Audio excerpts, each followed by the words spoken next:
আসসালামু আলাইকুম। আজকের খবর থেকে আমি বাজিদ চিফ রিপোর্টার বলছিলাম, ইস্টার্ন রাজশাহী রেল স্টেশন। দর্শকবৃন্দ, আমাদের কাছে একাধিক অভিযোগ আছে যে একটা রেল স্টেশনে 4টা টিকিট কাটলে 20 টাকা করে দিতে হয়। এর আগে প্রতিবেদন করেছি, এখনও প্রতিবেদন করছি। আমাদের জানা মতে একটা রেল স্টেশনে যদি একটা টিকিট কাটে 20 টাকা নেবে, আলাদা বিষয় সেবামূলকভাবে, কিন্তু প্রত্যেকটা টিকিট কাটবে একটা আইডি দিয়ে, প্রত্যেকটা টিকিটের পিছিয়ে 20 টাকা করে নেবে। এটা সরকার অনুমোদন দেয়নি। তবুও কিছু অসৎ ব্যক্তি আছে যারা এই কার্যক্রমের সাথে জড়িত। আরেকটি কথা আপনাদেরকে বলি, যে কথাটা না বলার না। আসলে এতগুলো টিকিট হারিয়ে যায়, কিভাবে হারিয়ে যায়? অনলাইনে কোনো টিকিট নাই, কেন নাই, কি কারণে নাই, আপনারা বুঝতে পেরেছেন আসলে কি? দর্শকবৃন্দু, বড় দুঃখজনক বিষয়, আজকে রাজশাহী শহরে এইরকম ছিল না।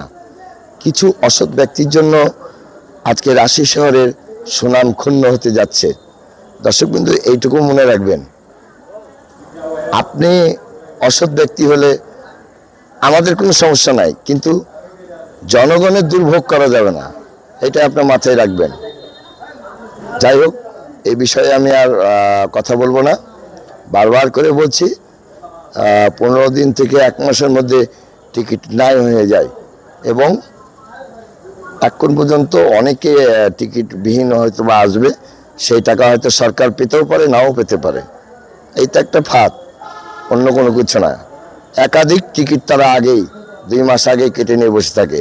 রেল কর্মকর্তারা আছে এর মধ্যে, আমাদের কাছে তথ্য আছে।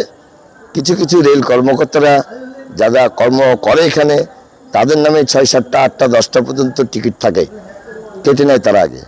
জানে যে ঈদের মৌসুমে যানজট হবে, যে কারণে টিকিটগুলো কেটে নিয়ে বাড়তি দামে বিক্রি করা হচ্ছে। এটা আমাদের ইনফরমেশন আছে।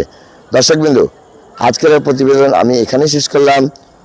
আজকের খবর থেকে আমি বাইজিদ চিফ রিপোর্টার পরিচালক বলছিলাম, রাজশাহী স্থান রাজশাহী রেল স্টেশন।